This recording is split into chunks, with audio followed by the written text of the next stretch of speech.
A faint tapping echoed through the darkness, not from a rescue worker, not from a machine, but from a man who had been buried alive beneath thousands of tons of concrete for nearly 4 days. Rescuers froze.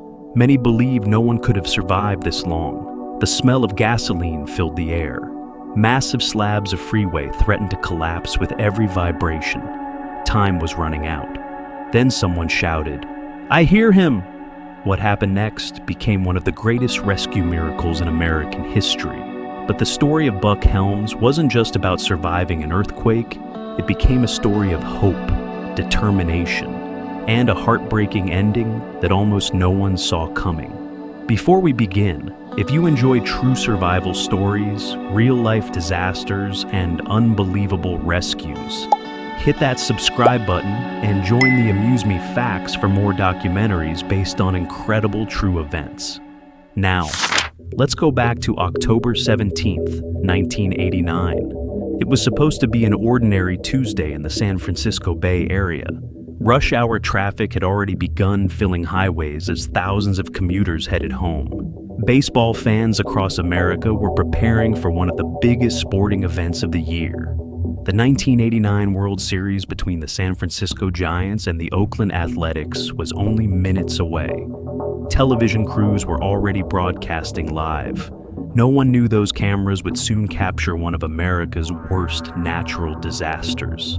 At exactly 5:04 p.m., the Earth erupted. A powerful 6.9 magnitude earthquake struck deep beneath California's Santa Cruz Mountains. Within seconds, buildings shook violently. Windows exploded. Power lines whipped through the air. Roads split apart like paper. Across the Bay Area, millions of people struggled to stay standing as nearly 20 seconds of relentless shaking changed everything. For most residents, the earthquake ended as quickly as it began. But for hundreds of people driving on one particular stretch of freeway, the nightmare was only beginning. In Oakland stood the Cypress Street Viaduct, a massive double-deck freeway carrying thousands of vehicles every day. Drivers trusted it without a second thought. Among them was Buck Helms. Like countless commuters, he was simply trying to get home. There was nothing unusual about his drive, nothing to suggest that within moments, his entire world would disappear beneath concrete. As the ground shook violently beneath the freeway's enormous support columns, engineers' worst fears became reality. One column failed, then another. The upper deck suddenly dropped onto the lower deck. Thousands of tons of reinforced concrete crushed dozens of vehicles instantly. Cars disappeared as if they had never existed. Steel twisted like wire. Concrete slabs folded together with unimaginable force. Dust swallowed everything. In less than 10 seconds, the freeway had become a graveyard. When the shaking finally stopped, survivors climbed from wrecked vehicles in complete disbelief. Some wandered through clouds of gray dust, calling the names of loved ones. Others searched desperately for strangers trapped beneath the rubble. Sirens echoed from every direction. Police, firefighters, paramedics. Everyone raced toward the collapsed freeway, but no amount of training could prepare them for what they saw. Entire sections of highway had pancaked on top of each other. Cars were flattened to only a few feet high. Many rescuers believed no one inside those crushed vehicles could possibly be alive, yet they searched anyway. Every minute mattered. Somewhere beneath that mountain of concrete, Buck Helms was still alive. No one knew exactly how. His pickup truck had been crushed.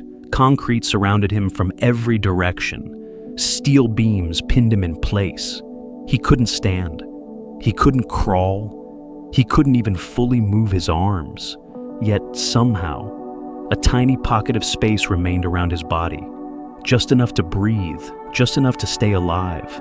But survival came at a terrible price. Darkness, silence, pain unlike anything he had ever experienced. Every breath reminded him how fragile that small air pocket truly was. If another slab shifted, everything would be over. Above him, rescue crews worked non-stop. Heavy cranes arrived. Search dogs combed the wreckage. Teams carefully removed debris piece by piece. The operation was painfully slow. One wrong move could trigger another collapse. Rescuers constantly battled leaking fuel, unstable concrete, and aftershocks that threatened everyone on scene. As hours passed, more survivors were found. Sadly, many others weren't. Each discovery weighed heavily on rescue crews. Hope slowly began giving way to grim reality. By the second day, officials quietly feared that anyone still trapped beneath the deepest sections had likely perished. But they refused to stop looking, because miracles sometimes hide where logic says they shouldn't. Deep beneath the freeway, Buck refused to surrender. No sunlight, no fresh air, no food, very little water. He drifted in and out of consciousness. Sometimes he could hear distant machinery, other times, only complete silence. He had no idea how much time had passed. Hours felt like days. Days became impossible to measure. His thoughts wandered constantly. Family, friends, simple memories of everyday life. Anything to keep his mind from giving up. The pain was relentless. His body was weakening. Yet every time despair crept closer, he held on to one belief. Someone was still searching. Someone had to be. Outside, America watched. Television networks interrupted regular programming with updates from California. The collapsed freeway became the defining image of the disaster. Questions filled every broadcast. How many were still missing? How many were trapped? Would anyone else be found alive? With every passing hour, hope grew smaller. By the third day, many rescue teams were transitioning from rescue to recovery. No one wanted to admit it, but nearly everyone feared the same heartbreaking conclusion.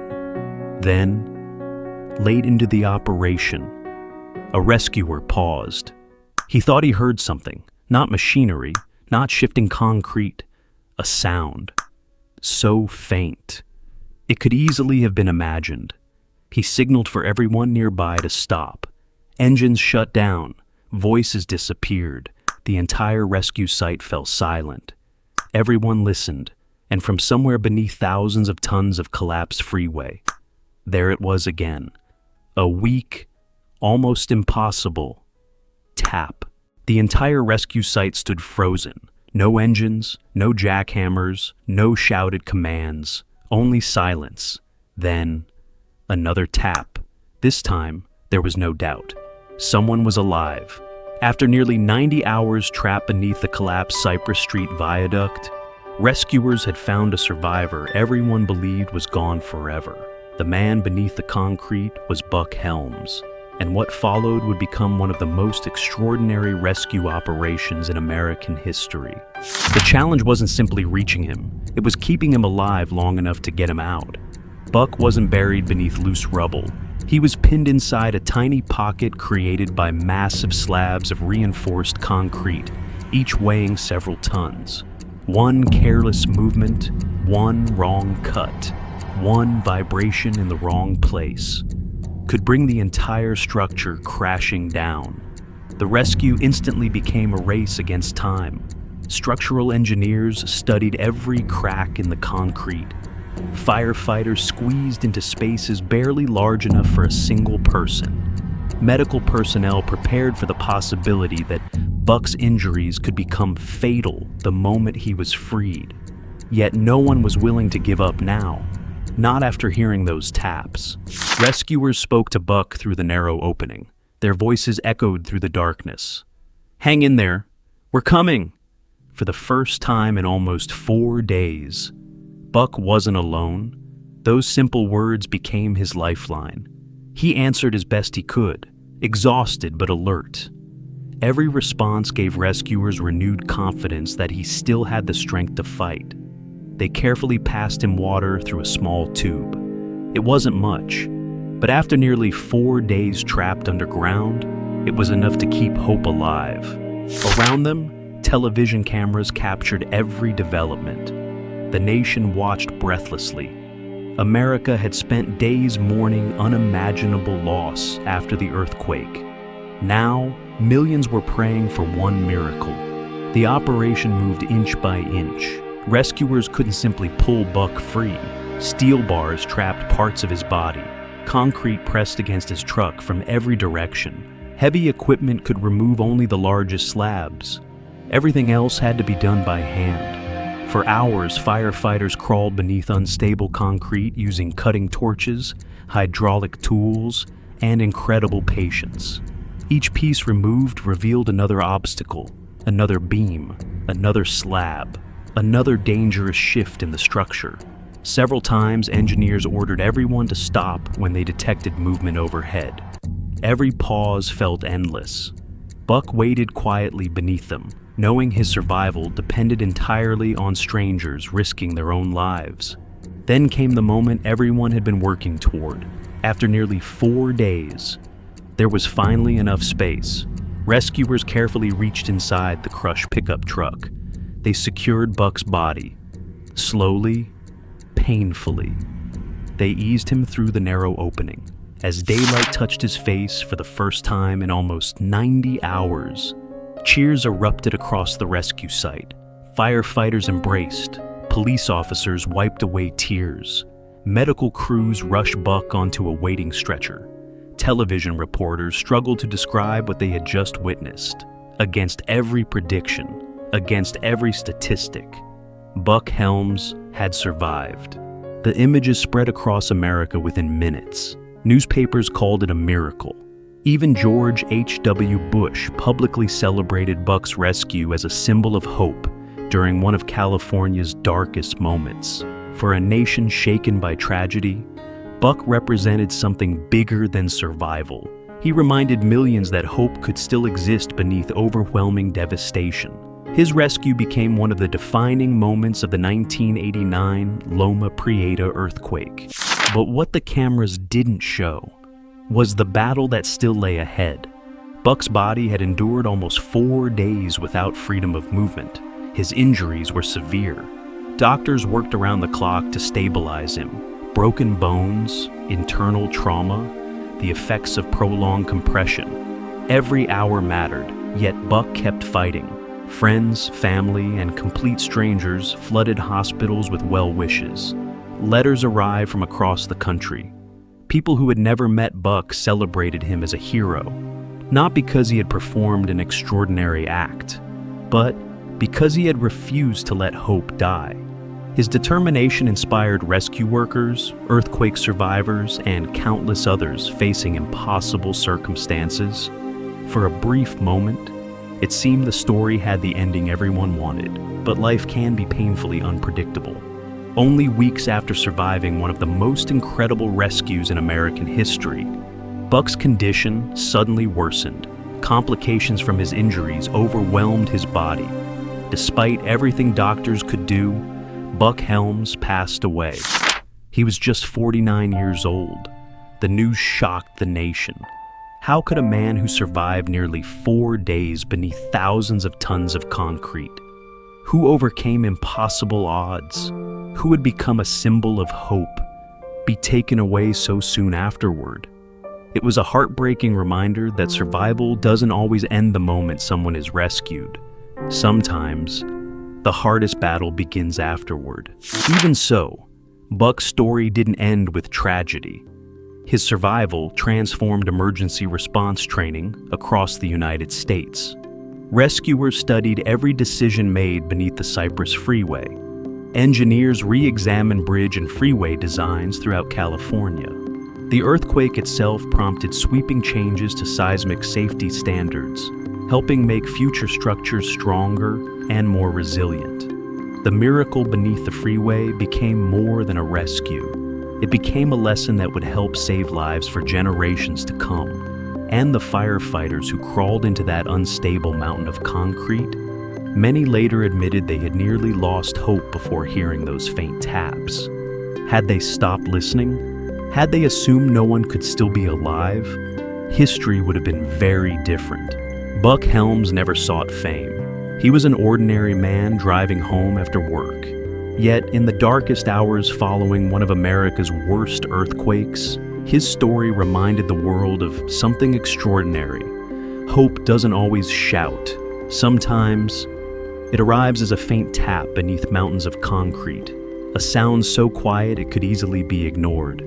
But for those willing to keep listening, it can change everything. Perhaps that's why, more than 3 decades later, Buck Helm remains one of the most unforgettable survivors of the Loma Prieta earthquake.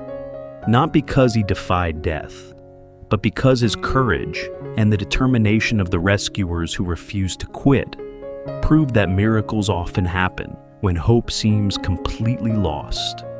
If you enjoyed this documentary and want to hear more unbelievable true survival stories, disasters, and real-life rescues that continue to inspire the world, be sure to subscribe, like this video, and turn on notifications for Amuse Me Facts.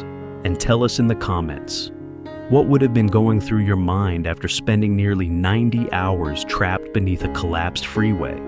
Thanks for watching, and we'll see you in the next true survival story.